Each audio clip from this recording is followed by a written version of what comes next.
एक इंसान सिर्फ घर से बोल रहा है भारत को आजादी मिलनी चाहिए, लेकिन एक इंसान भारत की आजादी में जा रहा है। जमीन और आसमान का अंतर है। आजादी का समारोह सिर्फ 15 अगस्त और 26 जनवरी को नहीं है। हर दिन है, प्रतिदिन है, रोजाना है, हर मिनट है, क्योंकि भारत के जो स्वतंत्रता सेनानी थे, उन सब का योगदान बराबर था। मान ही नहीं सकता, बराबर तो हो ही नहीं सकता भाई साहब। वे आप सोच के देखिए हिमांशु, क्या दार्शनिक सोच है इन लोगों की कि 16-17 लोगों ने एक ऐसी पार्टी बनाई है इतनी बड़ी अंग्रेजी फौज से लड़ने के लिए।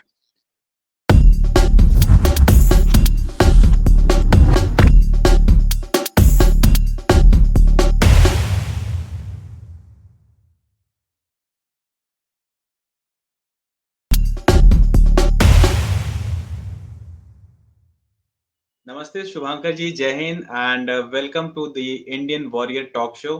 एंड जैसा कि हम जानते हैं कि शुभांकर वर्मा एक जर्नलिस्ट हैं, एक इंडियन रिवॉल्यूशनरी रिसर्चर हैं। जितने भी क्रांतिकारी लोग हैं तो उनके बारे में ये रिसर्च करते रहते हैं और इन्होंने एक किताब भी लिखी हुई है जिसके बारे में हम अभी डिस्कस करने वाले हैं। So once again welcome Shubhankar ji on our Indian warrior talk show. नमस्ते, नमस्ते हिमांशु जी, जय हिंद। मुझे उम्मीद है आप और आपकी जो संपूर्ण टीम है, जो संपूर्ण लोग हैं, जो परिवार है, वह बिल्कुल कुशल मंगल है और अप्रतिम है। और मैं हमेशा यही अभिलाषा करूंगा, आशा करूंगा कि आप जो माध्यम आपने बनाया है क्रांतियों का, संवादों का, वह जरूर प्रतिनिधित्व में आए और खूब प्रतिभावान रूप से आगे बढ़ सके। बहुत बहुत धन्यवाद शुभांकर जी। एंड सबसे पहले हम शुरुआत से शुरू करना चाहेंगे कि आपकी जो जर्नी है जर्नलिस्ट बनने की और एक रिसर्चर, तो वो शुरुआत कहाँ से होती है? देखिए, सबसे पहली बात तो ये है हिमांशु जी के आरंभिक जो शिक्षा ली गई, उसके आधार पे किताबें पढ़ने का पहले से बहुत शौक था। तो हमारे समय पर जब हम लोग शिक्षा दीक्षा लिया करते थे, तो मोटिवेशनल किताबें चला करती थी कि how to succeed in life, how to improve communication, how to deliver best possible speeches. उसको पढ़ा करते थे और वो 1 पन्ने, 2 पन्ने, 3 पन्ने के बाद वो बोर हो जाती थी कि यार अब हमारे बस की बात नहीं है। मतलब मैं इंडेक्स पूरा पढ़ता था, इंट्रोडक्शन पूरा पढ़ता था, प्रीफेस पूरा पढ़ता था। प्रीफेस पढ़ने के बाद प्रारंभ जैसे ही खत्म होता था, मेरी मनोशक्ति जो है खत्म हो जाती थी कि अब हमारे बस की बात नहीं है।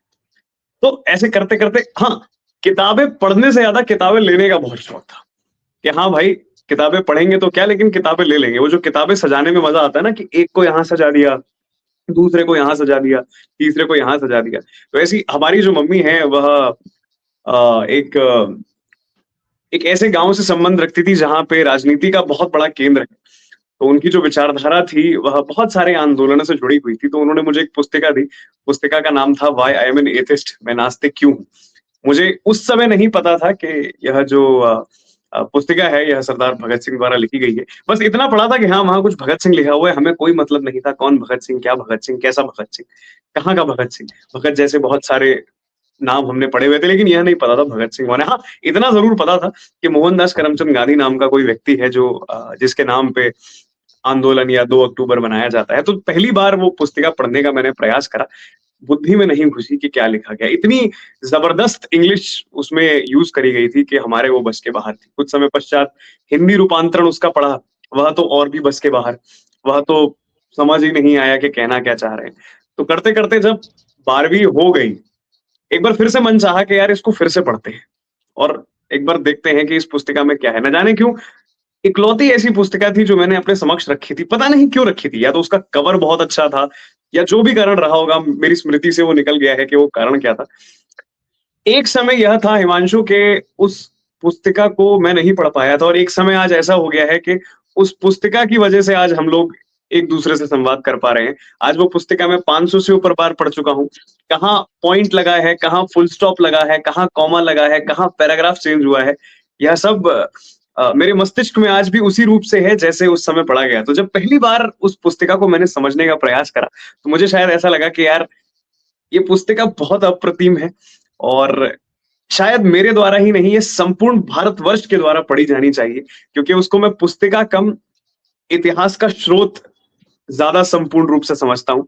तो एक वही पुस्तिका थी जिसके आधार पे मैंने यह सुनिश्चित करा कि यार एक ऐसा कार्य करा जाए जिसमें हम अपनी वाणी को विराम ना देके प्रतिनिधित्व का कारण बना सकें, लिख सकें, लोगों तक पहुँच सकें, क्रांतियों की आवाज़ों को संपूर्ण रूप से प्रतिनिधित्व कर सकें, उसका प्रतिपालन कर सकें और आगे बढ़ा सकें। तो जब भगत को पहली बार पढ़ा तो समझ नहीं आया, लेकिन जब भगत को दूसरी बार पढ़ा तो ऐसा लगा भगत ने अपना बना लिया। तो हम भगत सिंह के आगे कभी जी नहीं लगाते हैं, इसका कारण ये है जब हम किसी को जी लगा के समझने का प्रयास करते हैं तो हम उसका दार्शनिक अंग नहीं समझ पाते हैं। हम भगत को भगत ही बुलाते हैं, उसको अपना दोस्त समझते हैं, भाई समझते हैं, एक कॉमरेड समझते हैं, साथी समझते हैं। Apart from the fact weather he was a communist, Marxist, BJP, Indian national Congress, doesn't make sense. हम सिर्फ उसको ऐसा करके देखते हैं कि हाँ साहब, किसी व्यक्ति ने किसी समय पर एक ऐसे आधार की रचना करी जो भारत का सबसे बड़ा प्रेरणा स्रोत बना। तो अगर कोई भी ये सवाल पूछता है कि कहाँ से इस जर्नी को शुरू करा गया, आरंभ कहाँ से हुई, तो यह भगत से ही शुरू हुई और मुझे पूरी उम्मीद है ये भगत पर ही खत्म होगी।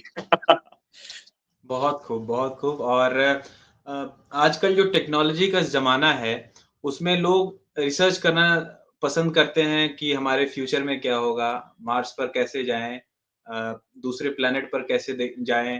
तो लेकिन आप एक इतिहास को पढ़ना चाहते हैं। तो क्या यही हुँ। भगत ही रीज़न है कि आप बहुत ही एक्सप्लोर करना चाहते हैं हमारे क्रांतिकारियों के बारे में, हमारे जो इंडिपेंडेंस है, तो क्या भगत रीज़न है? ये बहुत ही बढ़िया प्रश्न आपने पूछा है। इसका इसका उत्तर मैं ज़रूर देना चाहूँगा। जब तक भगत को नहीं पढ़ा था तब तक हम शहर जाते थे तो ऐसे रिलेट करते थे कि चलो ठीक है ये शहर है, यहाँ पर जाके कुछ खाना खा लिया जाएगा। आज जब कानपुर जाते हैं तो देखते हैं कभी क्रांतिकारी इन गलियों में घूमे थे, कभी पुणे जाते हैं तो देखते हैं कि यहाँ क्रांतिकारी शिवराम हरी राजगुरु का जन्म निवास स्थान है। कभी महाराष्ट्र में हम जब किले चढ़ते हैं तो यह मानते हैं कि कभी राजगुरु अपने साथियों के साथ गए होंगे, कभी पंजाब जाते हैं तो यह मानते हैं कि कभी भगत और उनके साथी इन गलियों से निकले होंगे। कभी कभी भी किसी भी शहर जब भी जाना होता है तो शायद वो एक बहुत बड़ा स्रोत बन जाता है। मतलब जब से इन क्रांतिकारियों को पढ़ना शुरू करा, जब से इसमें सम्मिलित होते गए, जब से इसमें सीखने लगे, तब से हमें यह चीज़ सुनिश्चित कर ली गई कि अब जिस भी स्थान जाएँगे, उस स्थान में कुछ ऐसा ज़रूर ढूँढ लेंगे कि वो कहीं न कहीं इनसे मिला हो, जुड़ा हो। जैसे आज मैं देहरादून में अध्यापक के पद में कार्यरत हूँ, तो हम देहरादून एक बड़ी सुनिश्चित जगह हमने बना ली कि हाँ, कभी भगत और इनके कॉमरेड्स का यहाँ आना हुआ था, इन्होंने एक प्ले का मंचन करा था। तो जहाँ क्रांतिकारियों का रहना-सहना हुआ, उसको हमने अपना एक अंग बना लिया कि हाँ, यही है। तो अब हम किसी भी शहर जाते हैं तो ये देखते हैं कि हाँ, यहाँ पे कभी कोई घटना हुई थी। दिल्ली जब जाते हैं तो दिल्ली में एक घटना हुई थी, उस आधार पे जाना हो जाता है। तो क्रांतिकारियों से सबसे बड़ी जो प्रेरणा मिल पाई, जो सीख मिल पाई, वो यह मिल पाई कि आप जाओ, आपको आपका रास्ता खुद मिल जाएगा। बहुत बढ़िया। तो शायद इसी के कारण हमें बहुत टाइम भी लग गया कि हमारा हमारा जो इंडिपेंडेंस हमें पाते-पाते 200 साल हम अंग्रेज़ों के गुलाम भी रहे थे। तो वो कितने सारे इस बीच में हमारे जो फ्रीडम फाइटर्स हैं वो आए होंगे और किन्हों कितनों ने अपने बलिदान दिए। तो बहुत सारी चीज़ें हैं हमारा, अगर हम अपना इंडिपेंडेंस का वो जो पूरा जर्नी है वो पढ़ते हैं तो। आपने बहुत रिसर्च किया हुआ है इसके ऊपर। तो कुछ स्पेशल फैक्ट्स जो लेसर नोन है, जो बहुत कम लोग जानते हैं हमारे जो इंडिपेंडेंस की जो जर्नी रही थी, तो कुछ फैक्ट्स आप शेयर कर सकते हैं 2-3 जो आपने अपने रिसर्च में पता किया, जो बहुत कम लोगों को ही पता है? देखिए, सबसे पहली चीज़ हिमांशु जब-जब ये बोला जाता है ना कि जब क्रांतियाँ शुरू हुई, चाहे वो 1857 की हो या 1947 जब हमारा समाप्त हुआ। बेशक हमें आज़ादी ज़रूर मिल गई लेकिन क्रांतिकारी शिव वर्मा बड़ी अच्छी बात कहते हैं कि आज़ादी मिली आधी-अधूरी। गुलाम तो थे ही अंग्रेज़ों के, मानसिक गुलाम पहले बन गए थे और मानसिक गुलाम लोग आज भी हैं। तो कहने का मेरा हुँ, तात्पर्य ये है, जैसे आपने बोला कि एक एक हिडन फैक्ट्स के ऊपर या फिर जब-जब बोला जाता है, खासकर आप लोगों ने शायद सुना भी होगा टीवी पे, शोज़ पे कि भारत का हर युवा क्रांति की दौड़ पे निकल पड़ा। यही तो दिक्कत है। हर युवा नहीं था। There were a few braves which went out of their homes igniting the freedom struggle. अगर हर इंसान निकला होता तो आज मैं फ्रीडम फाइटर कोटा में आता। मेरे आस-पास के दोस्त फ्रीडम फाइटर कोटास में आते, लेकिन ऐसा नहीं है। सो बहुत कम लोगों ने सोचा कि हाँ यार एक काम करते हैं। अरे यार, हमारा शोध एचएसआरए पे है, हिंदुस्तान समाजवादी प्रजातांत्रिक संघ। इसको अंग्रेजी में हिंदुस्तान सोशलिस्ट रिपब्लिकन एसोसिएशन भी कहते हैं। ये वही पार्टी है जो सचिंद्र नाथ सान्याल ने बनाई थी और बाद में भगत सिंह और चंद्रशेखर आजाद जैसे क्रांतिकारी इसमें हुए। आप सोच के देखिए हिमांशु, क्या दार्शनिक सोच है इन लोगों की कि 16-17 लोगों ने एक ऐसी पार्टी बनाई है इतनी बड़ी अंग्रेजी फौज से लड़ने के लिए। यह पता होने के बावजूद कि इनका हारना सुनिश्चित है, फिर भी हम लड़ेंगे। तो क्रांतिकारियों की सबसे बड़ी प्रतिस्पर्धाओं से हमें यही सीखने को मिलता है कि अगर युद्ध लड़ना है तो कर्ण जैसा बनो। आपको पता है कि हार आपकी सुनिश्चित है, लेकिन लड़ेंगे पूरे दबके की चोट के साथ। तो सबसे बड़ा जो एक हिडन एजेंडा है हमारे फ्रीडम स्ट्रगल का वो ये है कि ये मिथ है बहुत बड़ा कि भारत का हर युवा क्रांति की लहर में दौड़ पड़ा। बहुत कम, न्यूनतम, इनफैक्ट कुछ जगह से मात्र कुछ। अमृतसर से हमारे मदन लाल ढींगरा आते थे और मदन लाल ढींगरा उन परिवारों में से थे जिनके पास उस समय गाड़ियां हुआ करती थी उनके पिताजी के पास। उनके पिताजी वाज अ सर्जन और उस समय उन्होंने कोठियां बना रखी थी अमृतसर में और पंजाब का जो एरिया है। आज भी एक युवा जो है ना 20-25 साल का सोचता है कि आज हम ये गाड़ी ले लें और उस समय उनके पास गाड़ियां पड़ी हुई थी and he was a bloody surgeon. Madan Lal Dhingra ने एक ऐसा एक्शन लिया जिसमें उसने विली को जाके असैसिनेट करा और उनके परिवार उन्होंने क्लेम कर दिया हम इनको नहीं जानते, हमारा इनसे कोई संबंध नहीं है, हमें इनसे कोई मतलब नहीं है।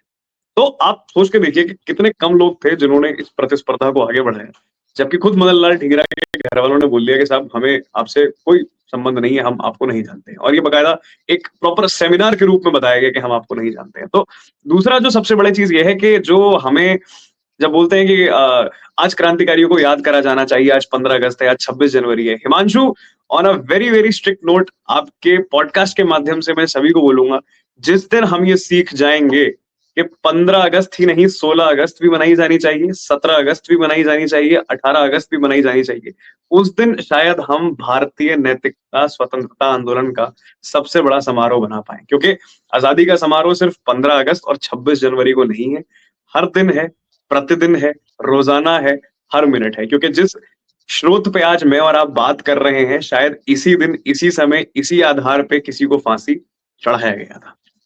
तो ठीक है, तीसरी बहुत और सही। सबसे बड़ी घटनाक्रम जो है वो यह है, जो हमें सीखना चाहिए या जिसका संशोधन होना चाहिए इतिहास की पुस्तिकाओं में, कि भारत के जो स्वतंत्रता सेनानी थे, उन सबका योगदान बराबर था।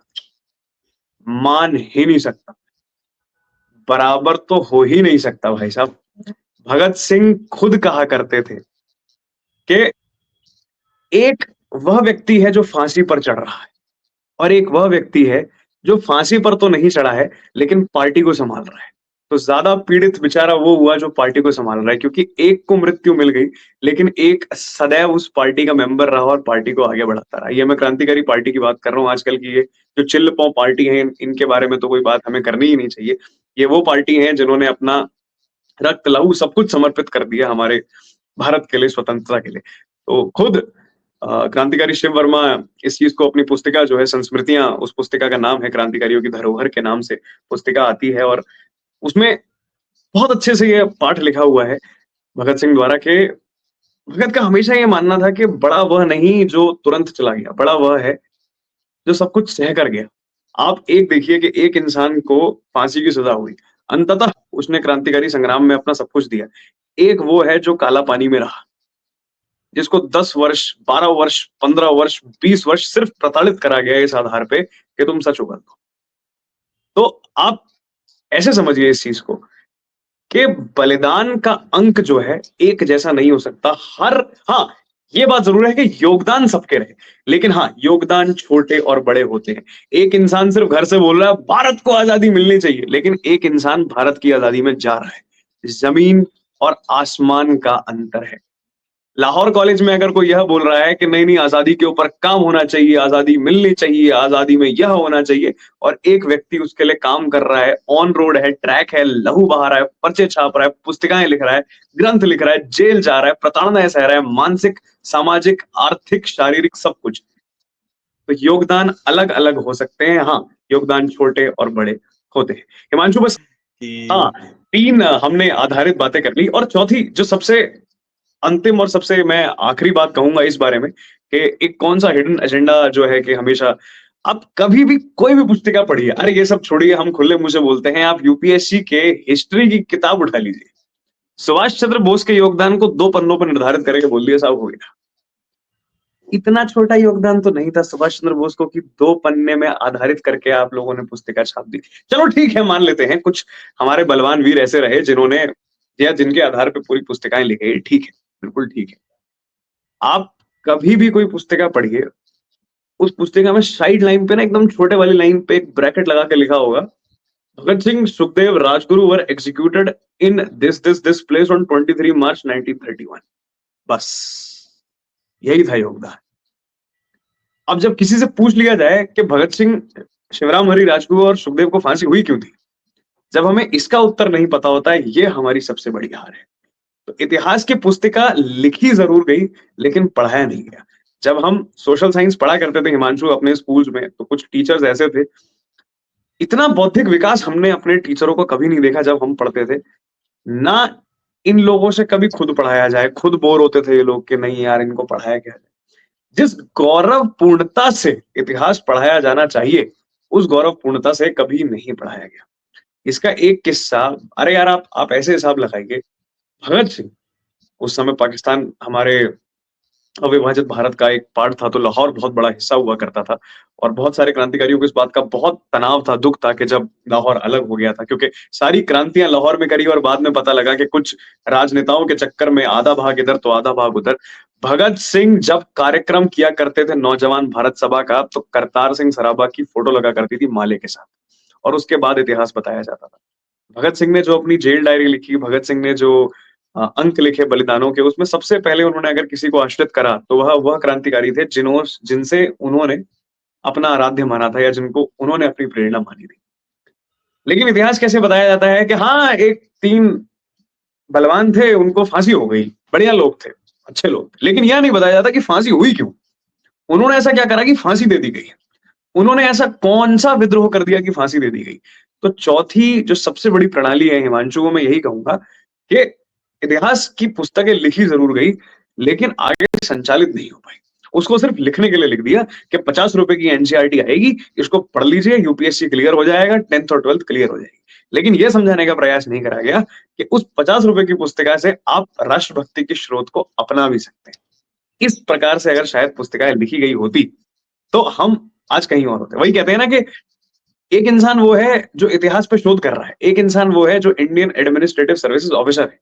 दोनों की अपनी-अपनी वैल्यू अलग-अलग जगह है। लेकिन कहने का तात्पर्य अगर हम खाली ये पढ़ लेंगे ना साहब कि 1931 में इरविन आए, भगत सिंह को फांसी हुई और कुछ एक, इसका कोई औचित्य नहीं है। हमने सिर्फ पढ़ने के लिए पढ़ लिया कि हाँ साहब, रट लिया कि हाँ साहब ये हो गया, ये हो गया, ये हो गया।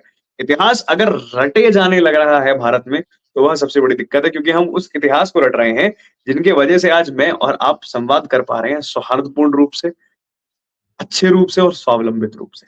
तो यह और शायद 4 यही चीज़ें मैं। वजह है कि हाँ, जब हम स्कूल में भी थे तो हमारा जो एंशिएंट हिस्ट्री का जो किताब होता था, सबसे मोटा होता था, जो कि ज़्यादा इम्पैक्ट रखता नहीं है हमारे जो फ्रीडम स्ट्रगल में, और मॉडर्न हिस्ट्री जो थी, सबसे पतली होती थी, जिसमें हमारा जो पूरा इंडिपेंडेंस का जो पूरा जर्नी दिखाया गया है, स्ट्रगल दिखाया गया है, वो सबसे पतली किताब होती थी। तो वहीं से पता हुँ। चलता है कि ये लोग मतलब कि इम्पोर्टेंस देना ही नहीं जानते थे कि हाँ, हाँ, जो पूरी पता पूरी मॉडर्न हिस्ट्री में मतलब मुझे तो नहीं पता, या तो मैं पढ़ने में बहुत कमज़ोर रहा हूँगा। मैंने आज तक संपूर्ण आधुनिक भारतीय इतिहास में काला पानी का कभी नाम नहीं सुना था, अपनी 12वीं कक्षा से पहले। और अब हम तो यह नहीं कह सकते कि इसमें किसकी गलती है, लेकिन हाँ, यह गलती जो छाप रहा है, जो वर्तमान सरकार है या जो पूर्व सरकार रही, उनकी कहीं न कहीं गलतियाँ बहुत थी। हालाँकि मेरा हमेशा से ये मानना रहा है कि अगर इतिहास को सिर्फ पढ़ाने के लिए पढ़ाया जा रहा है, तो ये बहुत बड़ी दिक्कत की बात है। देखिए हिमांशु, न जाने कितनी पीएचडी हुई होंगी हिस्ट्री पर या मॉडर्न हिस्ट्री पर, लेकिन न जाने कितने लोग ऐसे होंगे जो सच में आधुनिक भारतीय इतिहास पर काम कर रहे हैं। इसका एक प्रबल प्रमाण मैं आप लोगों के समक्ष रखता हूँ। शायद आप उनको जानते भी हैं और हमारे बहुत अच्छे, बहुत अग्रज मित्र हैं, मेरे अनुज हैं। उनका नाम है जय समोटा। और जय समोटा ने हाल ही में पुस्तिका का निर्माण करा है, मेजर शैतान सिंह पे पुस्तिका है। हमारा जो टॉपिक है आज का वो है भारतीय स्वतंत्रता सेनानी संग्राम, और उनका जो टॉपिक है वो है इंडियन इंडियन आर्म्ड फोर्सेस। उन्होंने परमवीर चक्र मेजर शैतान सिंह पे काम करा। अब आप हिसाब लगाइए, मेजर शैतान सिंह पे जो इन्फॉर्मेशन इंटरनेट पे नहीं है, वो इन्फॉर्मेशन जय समोटा के पास है। क्यों? क्योंकि उस व्यक्ति ने 4 साल का घनिष्ठ संघर्ष करके उस पुस्तिका को बाँधा है। अब कहने का तात्पर्य ये है कि उसको 90% लोग कैसे देखते हैं कि हाँ, चलो ठीक है, ओके है, क्या उखड़ गया। लेकिन 10% लोग हैं जो आज भी सम्मान करते हैं। वो कहते हैं ना कि हिमांशु, शहीद स्मारक की क्या वैल्यू है? शहीद स्मारक की वैल्यू उन लोगों को है जो इतिहास को बहुत अच्छी तरीके से पढ़ते हैं। भगत सिंह कहा करते थे that we are serious students of history and we claim that we are very serious students of history. हम इतिहास सिर्फ इसलिए नहीं पढ़ते हैं कि वो किताबों में है, हम इतिहास इसलिए पढ़ते हैं कि वो आगे बढ़ाया जा सके। और हाँ, इतिहास की बहुत गलतियां रही और सिकंदर के ग्रंथों में लिखा गया है कि हमें इतिहास से सीखना चाहिए। बस इसमें मैं ये जोड़ता हूँ, इतिहास से सिर्फ सीखना नहीं चाहिए, इतिहास को बदलना भी चाहिए अगर वो गलत है तो। बहुत सही कहा आपने। और मुझे याद है 3 साल पहले जब जय मोता जी हैं जो अभी रिसर्च कर रहे थे अपने किताब का, जब वो लॉन्च नहीं हुई थी, उस टाइम पर भी मेरा उनके साथ 2-2 सेशन हो चुका था। और उस टाइम वो ऑल इंडिया ट्रैवलिंग कर रहे थे, उनके जो गाँव जी, में जी। जाते थे, वहाँ पर जी, जी। उनकी जो 1962 की जो वॉर है और अलग-अलग जगहों पर, तो उस टाइम भी हमने उनके साथ सेशन किया था। तो और ये 1 दिन की जर्नी नहीं थी, जैसा आपने बताया कि जी, जी। 4 साल। तो किसी जी, एक जी। व्यक्ति के बारे में पढ़ने में और किताब के रूप में उसे बाहर निकालने में जब 4 साल लग रहे हैं, तो आप समझिए कि अगर हम जितने भी हमारे जो स्वतंत्रता सेनानी हैं, उनके बारे में रिसर्च किया जाए, तो कितना समय लग सकता है। बिल्कुल, बिल्कुल, ये बिल्कुल। सारी श्रीमान श्रीमान हम तो यह कहते हैं कि घर बैठ के ना आप पुस्तिका लिख सकते हैं, ना शोध कर सकते हैं। मुझे नहीं पता कि पीएचडी कैसे हो रही है, लेकिन हाँ, ना घर बैठ के पुस्तिकाएँ लिखी जा सकती हैं, ना बिना घूमे पुस्तिकाएँ लिखी जा सकती हैं। एक अच्छा शोध वही है, जब आपने अपने शरीर को निचोड़ा है, आपने अपने शोध का कार्य समापन श्रद्धापूर्वक करा है और आपने वह शोध करा है जो दूसरा समझ पाए। सिर्फ़ पुस्तिकाओं निकालने के लिए अगर शोध होगा, तो उसको मैं शोध नहीं, उसको मैं धनराशि कमाने का एक धंधा कहूँगा। शोध वह है जो सिर्फ़ आपकी मेहनत के आधार पे, श्रद्धा के आधार पे प्रसारित हो, उसका प्रचार हो और बस वो आगे लोगों का प्रतिनिधित्व कर सके। यही मेरे लिए शोध की सबसे बड़ी परिभाषा है। बहुत सही कहा आपने। और मैं भी मानता हूँ कि जितने भी हमारे जो पीएचडी लोग करते हैं, उन्हें भी ऑन ग्राउंड जाकर के करना चाहिए। ऐसा नहीं कि हाँ, मैंने रिसर्च पेपर पब्लिश कर दिया और मेरा हो गया, डॉक्टर बन गया मैं, हो गया भई। तो ऐसा नहीं होना चाहिए। और जितना मतलब अगर हम कुछ भी कर रहे हैं लाइफ में, कुछ भी कर रहे हैं, तो उसमें हमें अपना पूरा दम-खम लगा कर के उसको बिल्कुल, बिल्कुल। 100% अपना बिल्कुल, बिल्कुल, ख़ासकर देखिए तो हिमांशु ख़ासकर जब जब ऐतिहासिक शोध के ऊपर बात होती है, तो ये जानकारी तो बहुत ज़रूरी भी है कि आपने शोध भी कर लिया, आप उस स्थान पे गए भी नहीं, तो मुझे समझ नहीं आया उसको शोध कहा जाएगा या फिर इंटरनेट से समझना कहा जाएगा। हाँ, अब कोई करेक्ट। और मुझसे ये ज़रूर बोल सकता है कि हमारे पास सुविधाएँ नहीं थी, हमारे पास यह नहीं था, वह नहीं था, मन होना चाहिए। क्रांतिकारियों के पास तो धनराशि का इकाई भी नहीं थी, उसके बाद भी बंदूकें आ रही थी। क्यों आ रही थी? क्योंकि यहाँ पर था, तो यहाँ पर होगा, तो वहाँ पर भी होगा, ये बात बिल्कुल निर्धारित है। और वही शोध करने के सही। लिए पैसों की नहीं, मन की ज़रूरत होती है। चैट जीपीटी के ज़माने में तो आपको सब सारी चीज़ें तो एक जगह पे मिल जाएँगी, लेकिन जो ऑन हाँ, ग्राउंड रिसर्च होता है, उसके बिल्कुल, लिए तो बहुत बिल्कुल, एफर्ट्स लगते हैं। बिल्कुल, बिल्कुल, बिल्कुल, तो सब पे सब पे। जैसा हमने इंडियन नेशनल आर्मी के बारे में बहुत कम लोग जानते हैं कि उसका एक जी, रोल क्या था हमारे जी, फ्रीडम स्ट्रगल में। तो आप थोड़ा जी। गहराई में बता सकते हैं जो इंडियन नेशनल आर्मी थी, उसकी कैसे गठन हुई और हमारा जो फ्रीडम फाइटिंग का जो स्ट्रगल था, उसमें उसका हुँ। क्या इम्पैक्ट रहा? जी, देखिए सबसे पहली चीज़ ये है जब हम भारतीय आज़ाद हिंद फ़ौज की बात करते हैं, जब भी इसकी संरचना के ऊपर बात करते हैं, तो हमेशा एक नाम आता ही आता है, वो है सुभाष चंद्र बोस। और सुभाष चंद्र बोस को हम official prime minister of India मानते हैं। पहला प्रधानमंत्री, पहली सरकार, जिस इंसान ने एक नियम दिया कि हाँ, सरकार कैसी होनी चाहिए, उस इंसान का व्यक्तित्व कितना प्रबल रहा होगा, ये सोचने वाली बात है। जैसे मैंने बताया मैं देहरादून में अध्यापक हूँ, देहरादून में एक जगह पड़ती है उसको कहते हैं FRI forest research institute of India और बहुत पुराना अनुसंधान है ये और जो इस सब्जेक्ट के ज्ञाता हैं वो यहाँ आते हैं, एडमिशन लेते हैं और अपनी पढ़ाई करते हैं। तो जब हम एफआरआई के म्यूज़ियम पे जाते हैं तो वहाँ बहुत सारे बॉटनिस्ट की, साइंटिस्ट की, रिसर्चर्स की, एक्सप्लोरर्स की फोटो लगी हुई है लेकिन एक फोटो और लगी है। वो फोटो है रास बिहारी बोस की। रास Bihari Bose is actually was actually the man who truly led Azad Hind Fauj and he was the person who gifted या बोला जाए या समर्पित बोला जाए कि उन्होंने नेताजी सुभाष चंद्र बोस के हाथों पे ये दी और बोला कि अब आप कमान संभालेंगे। तो कुछ नाम ऐसे हैं जो नाम हमें पता होने चाहिए। वन इज रास बिहारी बोस, वन इज सुभाष चंद्र बोस जिनके आधार पे इसकी संरचना हो पाई और हम नहीं भूल सकते मोहन सिंह साहब का वो योगदान जो इसके प्रमुख रहे। और आजाद हिंद फौज की घटना में या फिर उसके गठन में इनका बहुत संयुक्त रूप रहा। अब सवाल अक्सर ये आता है कि आजाद हिंद फौज बनाई क्यों गई? हिमांशु, पूरे भारतीय स्वतंत्रता संग्राम का एक मूल मंत्र रहा, battles are won on psychology, और सुभाष चंद्र बोस ने यही चीज अपनाई।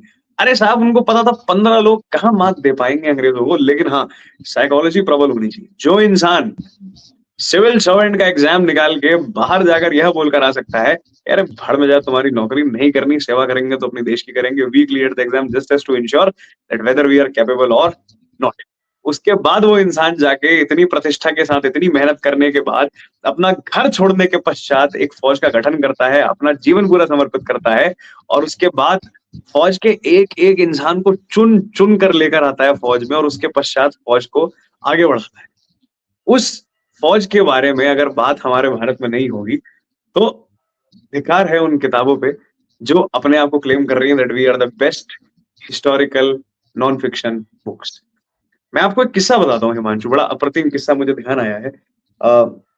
बागेश्वर जाते वक्त एक जगह पड़ती है सोमेश्वर। सोमेश्वर बहुत सुंदर घाटी है, बहुत अप्रतिम घाटी है, अनबिलीवेबल। मतलब जीवन में मैं सभी को बोलूंगा कि एक बार सोमेश्वर घाटी जरूर जाएं। वहां पर एक गांव पड़ता है। जब मैं बाइक से भ्रमण करने गया बागेश्वर, तो एक स्टैचू वहां पर लगा हुआ था। जब स्टैचू लगा हुआ था तो हमने सोचा यार होगा किसी राजनेता का, बहुत सारे स्टैचू लगे होते हैं, क्या देखा जाए, मतलब राजनेताओं के लिए कौन रुकेगा, है ना। वही वाली बात है कि एक पॉलिटिशियन के ऊपर बिल्डिंग होनी चाहिए। अरे भाड़ में जाए तुम्हारी बिल्डिंग, पॉलिटिशियन के ऊपर बिल्डिंग होनी चाहिए। खैर, जब हम वहां से वापस आ रहे थे तो न जाने क्यों मेरे मस्तिष्क में यार एक बार रुक कर देखा जाए स्टैचू है किसका। बड़ा बड़ा नाम वहां लिखा हुआ था, स्वतंत्रता संग्राम सेनानी हुकुम सिंह बोरा शहीद स्मारक। अब मेरे मस्तिष्क में आया, 4 वर्ष हो गए, 5 वर्ष हो गए, 6 वर्ष हो गए, आज तक इनका नाम नहीं सुना। नीचे हमने पढ़ा आजाद हिंद फौज। जब वो नाम हमने पढ़ा तो हमको ये पता लगा कि हमने नाम क्यों नहीं सुना, क्योंकि कितने ऐसे सेनानी थे जिन्होंने अपना लहू दे दिया, लेकिन हम उनको नहीं पहचानते। तो पहाड़ों में ऐसे, जिस क्षेत्र से मैं आता हूँ, कुमाऊं क्षेत्र से मैं आता हूँ उत्तराखंड के, न जाने कितने ऐसे सेनानी रहे जिन्होंने अपना सब कुछ दे दिया, लेकिन हमें उनके बारे में नहीं पता है, जिसमें हमारी भी बहुत बड़ी गलती है और बाकी लोगों की भी बहुत बड़ी गलती है कि उसको प्रसारित उस रूप से नहीं करा गया। तो अगर आप मुझसे पूछेंगे आजाद हिंद फौज क्या है, आजाद हिंद फौज वह उत्तर है जब आप स्मारक जाएंगे और उन 400 से 500 लोगों के नाम देखेंगे जिनकी शायद कोई फोटो उपलब्ध नहीं है, कोई लिखित प्रतिष्ठित कोई भी लेख उपलब्ध नहीं है, मगर उनका सम्मान पत्र आजाद हिंद फौज में है। वह है आजाद हिंद फौज, जिसका स्वरूप हम नहीं देख पाए, लेकिन अटलता हमारे बीच है कि हाँ, आजाद हिंद फौज क्या थी। बेशक हमने उन लोगों को नहीं देखा कि उसमें कौन कौन थे, कौन कौन नहीं थे, कितने लोगों को सजा हुई, कितने लोगों को फांसी दी गई, कितने लोगों के साथ ट्रायल्स हुए, लेकिन हमको यह जरूर पता है कि हाँ, कोई एक फौज जरूर थी जिनके 300 से 400 नाम आज भी शहीद स्मारक पर लिखित हैं। ना उनके परिवारों के बारे में पता है, ना यह पता है कि वो कब आए, कहाँ आए, कैसे आए, कोई इस बारे में जानकारी नहीं है। लेकिन हाँ, आजाद हिंद फौज नाम की एक फौज हुआ जरूर करती थी जिसने अपना तन मन धन सब कुछ लगा के हमारे भारत की सेवा करी। देहरादून में एक सुभाष पार्क के नाम से जगह है, उसको गांधी पार्क भी कहते हैं, परेड ग्राउंड के पास यह लोकेशन पड़ती है। वहां पे मोहनदास करमचंद गांधी की एक प्रतिष्ठित स्मारक बना हुआ है, आदमकद स्मारक बना हुआ है। उसके ठीक बाईं ओर तरफ अगर आप जाते हैं आगे से, तो आप देखेंगे कि कुछ स्मारक और बने हुए हैं। एक स्मारक है सुभाष चंद्र बोस का, एक स्मारक है केसरी चंद का, एक स्मारक है मेजर दुर्गामल पे। अब सवाल ये है, सुभाष चंद्र बोस को सब जानते हैं, लेकिन केसरी चंद का नाम और दुर्गामल साहब का नाम बहुत कम लोगों ने सुना है। केसरी चंद आजाद हिंद फौज के वो सेनानी थे जिन्होंने अपने परिजनों से अंतिम शब्दों में ये कहा था कि अगर मेरे कफन पे कुछ चढ़ाना तो खादी चढ़ाना, और अंतिम शब्द थे जय हिंद। मेजर दुर्गामल वह आजाद हिंद फौज के सेनानी थे जिन्होंने अपनी धर्म पत्नी से यह कह दिया था कि मेरे मरने के पश्चात, मेरी मृत्यु के पश्चात हमारी प्रेरणा से पूरा भारत प्रतिध्वनित्व लेगा, सफलता का सार लेगा और आगे बढ़ेगा। लेकिन मजाल है कि हमारे भारत के वीर देशवासियों ने मेजर दुर्गामल को जानने का प्रयास करा। डोईवाला के मेजर दुर्गामल रहने वाले थे। देहरादून से 15 से 20 किलोमीटर आगे एक जगह पड़ती है डोईवाला, जहाँ पे उनका जन्म हुआ था। वहां पे उनका एक स्मारक लगा हुआ है, बहुत अप्रतिम स्मारक लगा हुआ है। न जाने क्यों मेरे साथ हमेशा ये होता है कि मैं 4-5 लोगों से वह सवाल पूछूं जो मुझे ऑलरेडी पता है। तो जब हम वहां के कुछ भारत के नौजवानों से पूछते हैं कि ये मेजर साहब थे कौन? तो उनका सवाल ये आता है, न जाने होंगे कोई, और ये सवाल जवाब हो रहा है उसी स्मारक के ठीक नीचे। तो यह हमारे भारत की सबसे बड़ी हार है कि जिसके आधार पे आज हम राष्ट्रभक्ति के गीत 15 अगस्त और 26 जनवरी को गाते हैं, अगर हम उन्हीं को भुला देंगे तो शायद यह बहुत बड़ी दिक्कत है। क्योंकि मुझे नहीं समझ आता कि घर पे बैठ के घी की रोटियां खाकर और किताबें पेन से लिखकर क्रांति कैसे आती है, लेकिन हमें यह जरूर पता है कि कोड़े खाकर सरफरोशी की तमन्ना के गीत गाकर, प्रताड़नाएं सहकर, चाहे वो मानसिक हो, शारीरिक हो, आर्थिक हो, क्रांतियों का सार लिखा जा सकता है। बहुत खूब। तो जैसा आपने मोहनदास करमचंद गांधी का भी बात किया और वो हमारे जी, राष्ट्रपिता कहलाते हैं। तो जी। आपकी शोध के अनुसार आप मोहनदास करमचंद गांधी को कैसे समझते हैं? क्योंकि मैं देखिए, उनके सबसे जो जन्म सबसे सबसे पहली चीज, पोरबंदर में हुआ था मोहनदास जैसा करमचंद आपने गांधी, हुँ, मोहनदास करमचंद गांधी और महात्मा गांधी, यह दो अलग अलग नाम है। इस चीज के बारे में जानना बहुत जरूरी है। मोहनदास करमचंद गांधी वह नाम है जो उनका असल नाम है। महात्मा वह नाम है जो लोग उनको मानते हैं, स्वीकारते हैं। मैं हमेशा से बोलता हूँ, स्वामी विवेकानंद जी, श्री श्री श्री ऐसे लगा के पढ़ोगे ना, विवेकानंद कभी समझ नहीं आए। विवेकानंद को हम किसी इंसान से पहले एक क्रांतिकारक योद्धा समझते हैं, ठीक उसी प्रकार मोहनदास करमचंद गांधी वह भारतीय चेहरा है, या फिर भारतीय अखंडता का वह चेहरा है जिसके आने से इतना प्रबल वाणी आई थी कि भारत के लोग एकजुट हो पाए। हाँ, अब लोग हमसे यह सवाल जरूर करते हैं, जब आप यह बोलते हैं तो आप उनके आगे महात्मा क्यों नहीं लगाते? अरे, अपने अपने मानने हैं।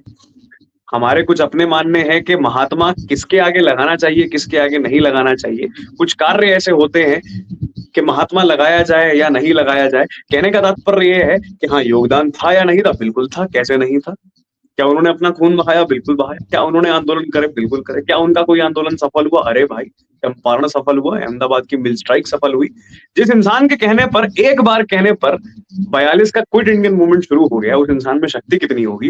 लेकिन हाँ, यह बात भी नहीं भुलाई जा सकती कि जब क्रांतिकारी महिला दुर्गा भाभी मोहनदास करमचंद गांधी से भेंट करने जाती हैं और बोलती हैं कि हमें भगत सिंह की फांसी के लिए बात करनी है, तो मोहनदास करमचंद गांधी दुर्गा भाभी से कहते हैं कि आप अपना आत्मसमर्पण यहीं कर दीजिए, भगत सिंह को हम नहीं बचा सकते। इसका कारण यह है क्योंकि उनकी राह अलग है, हमारी राह अलग है। हाँ, गांधी ये जरूर कहते थे कि हम भगत सिंह का सम्मान जरूर करते हैं, उनकी निष्ठा का सम्मान करते हैं, हम उनके बल का सम्मान करते हैं, मगर उनकी राह अलग है और हमारी राह अलग है। तो भारतीय क्रांतिकारी जो आंदोलन रहा, वो दो राहों पे चला।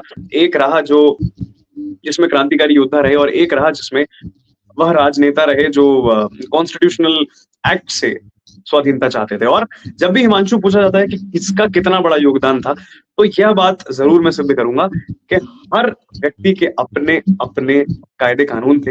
हर इंसान ने अपनी अपनी तरीके से प्रयास करा। लेकिन जैसा मैंने पहले बोला कि क्या हर योगदान बिल्कुल एक जैसा है? जी नहीं, हर योगदान एक जैसा नहीं है। कुछ योगदान बड़े होते हैं और कुछ योगदान छोटे होते हैं। यह बात सदैव रही। हाँ, बात रही मोहनदास करमचंद गांधी की। मोहनदास करमचंद गांधी सच में एक अटल व्यक्ति थे। उनको उतना ही पढ़ा जाना चाहिए जितना भगत सिंह को।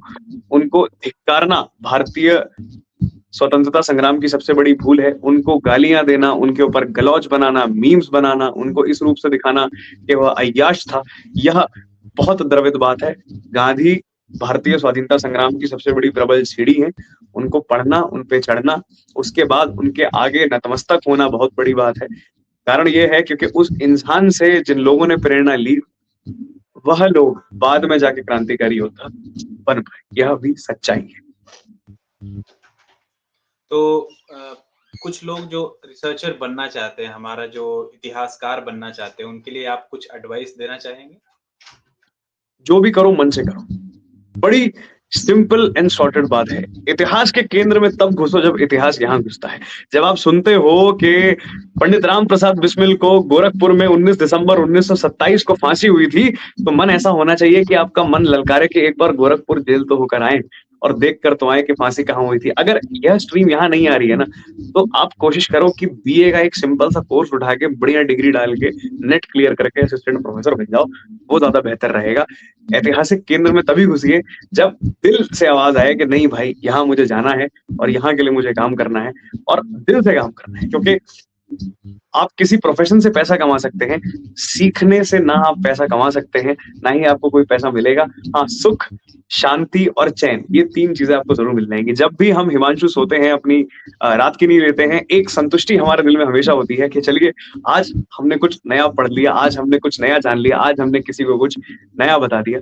कोई भी अगर ये पूछता है कि इसमें कितना पैसा मिल रहा है आपको, क्या मिल रहा है? कुछ नहीं मिल रहा है, आर्थिक संतुष्टि हमारी यही है। सबसे बड़ा सार हमारे लिए यही है कि आज हमने उन लोगों का नाम ले लिया जिनकी वजह से आज मैं और आप संवाद कर पा रहे हैं। देखिए यार हिमांशु, हम तो सबसे ये बोलते हैं कि अगर आज हमें कोई जानता है, तो इस आधार पे जानता है कि हाँ यार, इस व्यक्ति को एक पन्ना ज़्यादा पता है। और इस बात का स्वाभिमान मुझे नहीं है, मुझे उन लोगों से है जिनके आधार पे हमने ये चीज़ जानी है, यार वो कितने बड़े लोग हैं। तो अगर किसी को भी शोध करना है, खासकर क्रांतिकारी आंदोलनों पे शोध करना है, 25 वर्ष का मैं हूँ और 25 वर्ष कोई बहुत बड़ी उम्र नहीं होती है।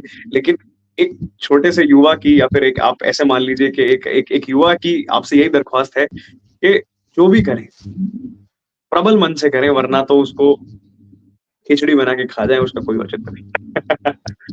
बहुत सही कहा आपने।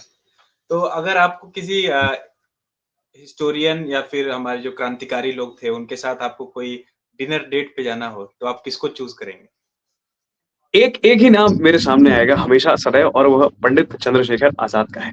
अब अधिकतर ऐसा होता है कि आज़ाद का जो किरदार है, वह बड़ा केंद्रित सा है। देखिए जैसे जैसे चंद्रशेखर आज़ाद को दिखाया जाता है ना, बढ़िया लंबा आदमी, पतला एकदम, बॉडी-शॉडी बनी हुई, गोरा-चिट्टा। तुमने भूमिका ही बिगाड़ दी। आज़ाद ऐसे दिखते ही नहीं थे। आज़ाद एक बढ़िया मोटे शरीर के आदमी, गर्दन इतनी मोटी, हाथ-पाँव बलिष्ठ और उनका रंग महासावला था। वह गोरे दिखने वालों में से नहीं थे। वो बहुत सुंदर दिखने वालों में से नहीं थे, लेकिन उनका मन इतना सुंदर था जिसका कोई हिसाब-किताब नहीं है। अब कहने का तात्पर्य आप ऐसे समझिए, क्या नाम है हिमांशु, के एक किस्सा मैं यहाँ पे समझाने का प्रयास करता हूँ, जो किस्सा हुआ था। आप हिसाब लगाइए कि एक 1 मिनट दीजिएगा मुझे हिमांशु जी।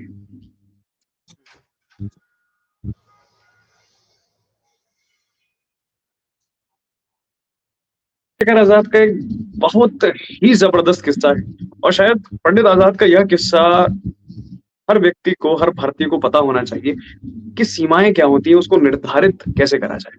अधिकतर युवा जो है ना, राह से ऐसे भटक जाते हैं। तो आज़ाद से आप यह सीख सकते हैं कि भटकना कैसे नहीं है। ऐसा क्या करें कि भटके नहीं। एक बार की बात है, भगत सिंह ने मज़े-मज़े में पूछ लिया आज़ाद भैया से कि यार भैया, आप इतने लंबे समय से क्रांतिकारी आंदोलन में हैं, हमारे साथ हैं, लेकिन आपने यह नहीं बताया कि आपका घर निवास स्थान कहाँ पे है? भगत सिंह ने ये बात बहुत आराम से पूछी थी, एकदम जिसको कहते हैं ना मनमौजी तरीके से। अब जो उत्तर आज़ाद का आया, ये उन्होंने एक्सपेक्ट नहीं करा था। आज़ाद ने बोला, तुम कौन हो भाई? तुम्हें क्यों जानना है? तुम्हें क्यों जानना है कि मेरा घर कहाँ पर है, निवास स्थान कहाँ पर है? अब भगत सिंह ने चुप्पी साध ली कि यार, मैंने ऐसा कौन-सा सवाल कर दिया कि इतनी डाँट पड़ गई मेरी। बाकी सारे क्रांतिकारी साथी भी यही बोल रहे थे कि ऐसा सवाल तो नहीं था। तो भगत सिंह का जो दल का नाम था वो रंजीत था और चंद्रशेखर आज़ाद के तो बहुत नाम थे। पंडित जी बुला लीजिए, बड़ा भाई बुला लीजिए, कुछ भी बुला लीजिए, इनको तो नाम ही नाम थे। तो पंडित चंद्रशेखर आज़ाद भगत सिंह से मिलने के लिए गए और विपरीत स्तर में उन्होंने बोला, रंजीत, हमारी बात को ज़रा ध्यान से सुनो। जब दल की गोपनीयता तुम ही नहीं बनाओगे, तो बाकी लोग कैसे समझेंगे? और इतनी ज़बरदस्त बात चंद्रशेखर आज़ाद ने बोली कि भगत या रंजीत, मैं तुमको एक बात बतलाता हूँ, ना ही मैं चाहता हूँ कि मेरे बारे में जीवन में कोई भी पढ़े, ना ही मैं चाहता हूँ मेरे बारे में कभी भी कुछ लिखा जाए, ना ही मैं चाहता हूँ कि मेरे बारे में कभी भी कोई मूर्ति स्थापित हो, कुछ भी आलेख लिखा जाए, ना ही मेरे बारे में कोई शोध हो। बस मैं यहाँ का हूँ और इसी मिट्टी में मिल के चला जाऊँ। इतनी बड़ी सोच चंद्रशेखर आज़ाद की थी, इतनी बड़ी सोच। और आप हिसाब लगाइए हिमांशु, जितने भी क्रांतिकारी लोग बचे, जो चंद्रशेखर आज़ाद के साथी थे, उन्होंने एक बहुत बड़ा क्रम करा कि हर इंसान जो जीवित बचा, जिसको फांसी नहीं हुई, हर इंसान ने पंडित चंद्रशेखर आज़ाद पे किताब बाँधी। यह आज़ाद का सबसे बड़ा स्वरूप था। जबकि आज़ाद हमेशा कहा करते थे, ना ही मैं चाहता हूँ मेरे बारे में कोई जाने, ना ही मैं चाहता हूँ मेरे बारे में कोई पढ़े। क्योंकि उनका अर्थ जो था, सारांश जो था वो यह था कि मैं बस अपना कार्य करके यहाँ से चला जाऊँ, मुझे कुछ नहीं करना। लेकिन कुछ भारत के प्रतिष्ठित ऐसे लोग थे जिनको फ़ोटो खिंचवाने में बहुत मज़ा आती थी, जिनको आप सूट सलवार में जो है बहुत बढ़िया देखेंगे बड़े-बड़े पॉलिटिकल डिप्लोमैट के साथ। चंद्रशेखर आज़ाद उस प्रवृत्ति के बिल्कुल नहीं थे। उनका मर्म सिर्फ़ यह था कि मैं यहाँ से काम करूँ और चला जाऊँ। एक छोटी-सी घटना और है, एक बार सारे क्रांतिकारी बैठे हुए थे, तो लोग मज़ाक बना रहे थे कि विजय कुमार सिन्हा और भगत सिंह को जो है कि पिक्चर देखते हुए पकड़े जाएँगे, पिक्चर देखने का बहुत शौक था। शिवराम हरी राजगुरु सोते हुए पकड़े जाएँगे, महाशय को पकड़ा जाएगा तो महाशय बोलेंगे, अब तो पकड़ लिया, थोड़ी देर और सोने दो। बात जब पंडित चंद्रशेखर आज़ाद पे आई तो आज़ाद के ऊपर मज़ाक वैसे भी नहीं बन पाता था क्योंकि दल के सबसे अग्रज नेता, जबकि वर्ष का डिफरेंस सिर्फ एक था। भगत सिंह 23 के थे तो वो 24 के थे। भगत सिंह की शहादत 23 मार्च 1931 की थी और उनकी शहादत 27 फरवरी 1931 की थी। बहुत लंबा समय नहीं था। जब भगत सिंह ने बोला कि आपकी आपको पकड़ने के लिए तो क्या ही कहने, आपको तो फांसी पे लटकाने के लिए ना वो लगेंगे, 2 रस्से लगेंगे मोटे-मोटे और 2-3 लोग और लगेंगे चढ़ाने के लिए। तो आज़ाद ने बड़े जोश में हँसने के साथ बोला कि रंजीत जी, जब तक हमारे पास ये बमतुल बुखारा है ना, तब तक कोई माई का लाल इसको उखाड़ नहीं सकता। बमतुल बुखारे का यहाँ जो अर्थ है वो है उनकी बंदूक, उनकी पिस्तल। और आप हिसाब लगाइए, जो उन्होंने शब्द बोले थे, वो अंततः बिल्कुल उचित निकले, बिल्कुल ठीक निकले। क्योंकि मरते दम तक उस इंसान को कोई छू नहीं पाया।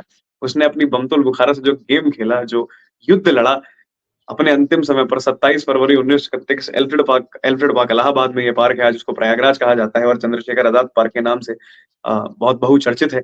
वहाँ पे उनकी अंतिम शहादत हुई और आज भी हम जाते हैं और वहाँ की मिट्टी लेकर आते हैं सिर्फ़ इसलिए कि यहाँ पे हमारा एक योद्धा लड़ा था जिसने हमारे भारत के लिए, हमारे संग्राम के लिए सब कुछ दिया और लोग न जाने क्यों उनको भुलाते जा रहे हैं, उनकी सेवाओं को भुलाते जा रहे हैं, उनकी अखंडता को भुलाते जा रहे हैं, उनके आदमकद चेहरे को भुलाते जा रहे हैं, उनको धूमिल करते जा रहे हैं। यह आज़ाद की सबसे बड़ी बात थी कि मैं नहीं चाहता मेरे बारे में कभी भी कुछ पढ़ा जाए और आप हिसाब लगाइए आज मैं और हिमांशु इस बारे में बात कर रहे हैं कि चंद्रशेखर आज़ाद कौन थे? बहुत खूब। आपकी फ़ेवरेट मूवी कौन-सी होगी? अगर हम अपने जो भारत के क्रांतिकारी से रिलेटेड कोई मूवी आपने देखी है और वो शेयर करना चाहते हैं? अ, एक बहुत बहुचर्चित चलचित्र तो नहीं है, मगर यह क्रांतिकारी बटुकेश्वर दत्त ने लिखा था और बटुकेश्वर दत्त द्वारा लिखी गई थी। उसमें मनोज जी ने अभिनेतागढ़ी करी थी और पिक्चर का नाम है शहीद।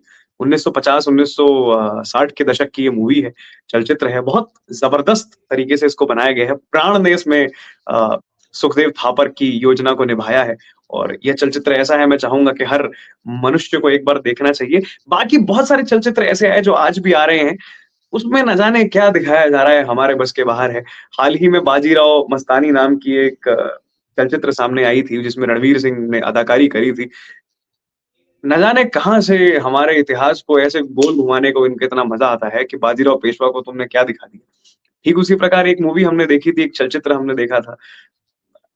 उसमें क्रांतिकारियों को सिर्फ़ धूमिल करा जाता है। तो मेरे हिसाब से अगर कोई सबसे प्रबल चलचित्र बनाया गया है, तो वो शहीद है और वह बटुकेश्वर दत्त द्वारा लिखा गया था। बटुकेश्वर दत्त वही क्रांतिकारी हैं जिन्होंने भगत सिंह के साथ अप्रैल 1929 में दिल्ली संसद में लेजिस्लेटिव असेंबली जिसको कहते हैं, बम फेंका था और इन्कलाब ज़िंदाबाद का जो नारा है, मौलाना हज़रत मोहानी का, उसको प्रबल करा था। तो वह मूवी एक या फिर वो चलचित्र एक बहुत अच्छा साक्ष्य है। तो हमारे जो भारत का इतिहास रहा है शुभंकर जी, तो जी। उसको अगर आपको 2 या 3 शब्दों में समराइज़ करना चाहें, तो हमारी हुँ। जो फ्रीडम स्ट्रगल थी, तो उसको आप कैसे बयाँ करना चाहेंगे 2-3 शब्दों में? मैं सिर्फ़ 3 ही शब्द इसमें आधारित करूँगा। इन 3 शब्दों पे बहुत ज़रूर ढंग से ध्यान दीजिए। सबसे पहली चीज़ अविश्वसनीय। ऐसा कार्य करना उन 16 से 18 लोगों द्वारा उन फ़ौज के सामने जिनके पास आर्म्स थे, वेपन्स थे, यह अविश्वसनीय है। दूसरी चीज़, जो कभी लिखा ना गया। कितना इतिहास ऐसा है, जो आज तक लिखा नहीं गया है, लेकिन हमें यह ज़रूर पता है कि जब भी उसके बारे में पता करेंगे, तो मज़ा बहुत आएगा, गौरव बहुत मिलेगा। तीसरी और सबसे बड़ी चीज़, कि भारतीय क्रांतिकारियों में अभिलाषा बहुत थी। अभिलाषा जीत की, उमंग की, स्वतंत्रता की। उनको पता था कि हमारा जो हारना है वो तय है, सुनिश्चित है, लेकिन फिर भी वो लड़े। वो जो कर्ण वाला प्रयास था, वह उन्होंने बहुत अच्छा करा। तो 3 चीज़ें हैं, एक तो अविश्वसनीय, दूसरा जो है, जो कभी लिखा ना गया और तीसरा जो है, अखंडता। यह 3 चीज़ों के आधार पे हम संपूर्ण भारतीय इतिहास को केंद्रित कर सकते हैं और यही मेरा इसमें उत्तर रहेगा। बहुत खूब। तो हमने बहुत सारे जो क्रांतिकारी हैं उनके बारे में डिस्कस तो किया, लेकिन मुझे लगता है कि शायद एक ऐसी व्यक्तित्व थे जिनके बारे में हम भूल गए हैं, वीर सावरकर। तो हुँ, उनका भी हमारे जो फ्रीडम स्ट्रगल है उसमें बहुत ही अहम भूमिका निभाई थी उन्होंने। तो उनके जी। बारे में आप कुछ अगर थोड़े शब्दों में कहना चाहें? सबसे पहली चीज़ बीडी सावरकर, विनायक दामोदर सावरकर या वीर सावरकर, तीनों कहना बिल्कुल उचित है। ये भारत के कुछ जो नौजवान क्रांतिकारी आजकल हो गए हैं ना, जो सवेरे 11 बजे उठ रहे हैं और रात में 3 बजे उठ के उनको माफ़ी वीर बुला रहे हैं, उनके लिए हमारा ये जवाब है कि सबसे पहले इतिहास को पढ़ना सीखिए और दूसरी चीज़ इतिहास को जानना सीखिए। वो व्हाट्सएप डेटा और फेसबुक डेटा के आधार पे ये जो लोग अपनी भ्रांतियाँ बना लेते हैं, विनायक दामोदर सावरकर के लिए, उसको तोड़ना बहुत ज़रूरी है। तुम उस वीडी सावरकर के ऊपर बात कर रहे हो जिसने अपना संपूर्ण जीवन काला पानी में केंद्रित कर दिया। पुस्तिकाओं के आधार पे, लेख के आधार पे और कितने लोग उनसे प्रेरित हुए। और भगत सिंह ने खुद उनसे प्रेरणा लेकर पुस्तिका को संपादित करा था that was the freedom struggle of 1857 which Vinayak Damodar Savarkar wrote. अब भाई कहने का तात्पर्य यह है कि बीडी सावरकर उन क्रांतिकारियों में से उन अग्रज क्रांतिकारियों में से थे जिनके रूप से, स्वरूप से न जाने कितने क्रांतिकारियों ने प्रेरणा ली थी और लेते रहेंगे। वो जब कहते हैं ना एक हमारे पूर्व प्रधानमंत्री अटल बिहारी वाजपेयी का जो एक बड़ा प्रबल रूप है जब वो कहते हैं कि सावरकर माने तेज, सावरकर माने आग। मुझे अच्छे रूप से नहीं ध्यान है कि क्या बोला गया है, लेकिन हम बताते हैं सावरकर माने सत्य, सावरकर माने सानिध्य, सावरकर माने सक्षम, सावरकर माने सार। यह है सावरकर के सावरकर को आप व्हाट्सएप और फेसबुक के आधार पे कृपया करके ना पढ़िए। हम तो यह बोलेंगे एक बार उन जगह ज़रूर जाइए जहाँ पे सावरकर रहे हैं। जीवन में कभी भी मौका मिले हिमांशु, एक बार काला पानी ज़रूर होकर आना और वहाँ जो जेल गाइड मिलेगा उनसे एक बार पूछिएगा कि विनायक दामोदर सावरकर को रखा कहाँ जाता था, जब दूसरे लोगों को फांसी होती थी। सावरकर को यहाँ रखा जाता था और जेल की फांसी यहाँ होती थी। वह इंसान रोज़ाना की फांसी देख रहा है, जिससे उसका मनोबल टूटे, जिससे उसकी शारीरिक गणनाएँ टूटे, मगर वो इंसान टूटा नहीं, प्रबल रहा। और किस आधार पे बोला जाता है कि उन्होंने माफ़ीनामा लिखा? एक बार जीवन में ज़रा उस पत्र को, उस व्यवहार को पढ़ लीजिएगा तो आपको पता लग जाएगा कि आखिर लिखा क्या गया था, लिखा क्यों गया था और लिखा किस लिए गया था और कैसे गया था? इन 4 उत्तरों को आपको समक्ष रूप से जानकारी मिल जाएगी। लेकिन हाँ, मेरा जवाब ये उन लोगों के लिए ज़रूर है, जो रात में आराम से बैठ के अपने गद्दों पे पोस्ट कर देते हैं, गद्दार सावरकर। अरे गद्दार तुम्हारी सोच कि तुम रात में बढ़िया अंगड़ाई लेते हुए तुम्हारा मन आया तुमने बोल लिया, सावरकर ने क्या करा था? जिनको कट लग जाता है और हल्का-सा नमक डालने के बाद जो ऐं कर देते हैं, वो क्या जानेंगे सावरकर क्या है? जो सवेरे 11 बजे उठ के रात में 3 बजे सो रहे हैं, वो क्या जानेंगे सावरकर क्या है? जिनको व्हाट्सएप और फेसबुक के अलावा दुनिया नहीं दिखती, वह क्या जानेंगे सावरकर क्या है? जिन्होंने भारत का भ्रमण नहीं करा, वह क्या जानेंगे सावरकर क्या है? जिन्होंने इतिहास को सच्चे रूप से नहीं पढ़ा, वह क्या जानेंगे विनायक दामोदर सावरकर या वीर सावरकर क्या है? बहुत खूब। और बहुत सारी चीज़ें हमने आज डिस्कस की। आपने जो हमारा जो फ्रीडम स्ट्रगल था इंडिया का, बहुत सारे लेसर नोन फैक्ट्स जो बहुत लोगों को नहीं पता है, आपके रिसर्च के थ्रू हमें पता चला। और आई थिंक ये सेशन हमारा पूरा कंप्लीट नहीं हो पाया क्योंकि हमें पार्ट 2 भी लाना पड़ेगा ज़रूर, क्योंकि बहुत सारी चीज़ें मुझे अभी भी लग रही है कि इनकम्प्लीट ही है, जो हमें डिस्कस बहुत सारी चीज़ें करनी है। और लेकिन मैं यही कहूँगा बहुत-बहुत धन्यवाद आपका टाइम देने के लिए और अपने बिज़ी साधुवाद। शेड्यूल से समय निकाला आपने और बहुत सारे जो अपना जो शोध है उसके बारे में हमें बताया। और हमारे जितने भी क्रांतिकारी थे उनके ऊपर रिसर्च करना बहुत ही अ, आसान नहीं है, क्योंकि जो हैं अभी उनके बारे में तो रिसर्च किया जा सकता है, लेकिन जो चले गए हैं उनके बारे में बताएगा कौन? तो ये सबसे जी, डिफ़िकल्ट चीज़ होती है, जो आपने 1962 जो जयसमोता ने जो उनके बारे में लिखा हुआ है, तो उन्होंने भी यही बताया था कि वो तो चले गए, तो उनके बारे में बताएगा कौन? ना इंटरनेट पर अवेलेबल है चीज़ें, ना ही कहीं पर है, ना उनके रिलेटिव्स अभी जी, ज़िंदा हैं, तो बहुत डिफ़िकल्ट होता है। और आई थिंक एक इतिहासकार होना सबसे कठिन चीज़ है, क्योंकि फ्यूचर के बारे में प्रिडिक्ट करना और अभी जो प्रेज़ेंट में चल रहा है, वो बहुत ईज़ी होता है कि हाँ, हमें सब कुछ पता है। लेकिन जो इतिहास जो खत्म हो चुका है, वो कितना गौरवशाली था, उसके बारे में जानना बहुत ही कठिन है। और आप एक शोधकर्ता हैं, तो आई थिंक बहुत ही ऐसा जॉब है, आई मीन अपने खुद से कर रहे हैं आप ना, तो as very difficult and I hope कि आप ऐसा कंटिन्यू करते रहें और बहुत सारी चीजें हमें जानने को पता चले। और एक बार फिर से बहुत-बहुत धन्यवाद शुभंकर जी एंड आई होप कि हमें पार्ट 2 ज़रूर लाना पड़ेगा इसका। ढेरों ढेरों सारा साधुवाद, मुझे बहुत खुशी हुई आपके साथ जुड़ के और मैं सभी लोगों को जितने लोग हमें देख पाएँगे बाद में, पश्चात में उनसे मैं यही कहूँगा कि भारत जैसी गौरवशाली माटी में जो हमने जन्म लिया है, इसका उद्धार आपसे और हमसे ही है। हमेशा इसका सम्मान कीजिए। गुड मॉर्निंग ओवर सुप्रभात या फिर सुप्रभात ओवर गुड मॉर्निंग ये हमें देखना है। नमस्ते, जय हिंद या फिर हेलो, हाउ आर यू? ये हमें देखना है कि कौन-सी भाषा ज़्यादा प्रबल रहेगी। So we need to decide कि क्या ज़्यादा उत्तीर्ण है, क्या ज़्यादा उचित है। बाकी मुझे बहुत खुशी हुई हिमांशु आपके साथ जुड़ के और मैं आपको और आपके संपूर्ण टीम को साधुवाद देता हूँ और मैं चाहूँगा कि आपका जो ये पॉडकास्ट सीरीज़ है, ये आगे चलता रहे और हमें बहुत कुछ सीखने को मिलता रहे। चलिए एक बार फिर से जय हिंद शुभंकर जी, जय मिलते हिंद। हैं अगले जय हिंद। एपिसोड में।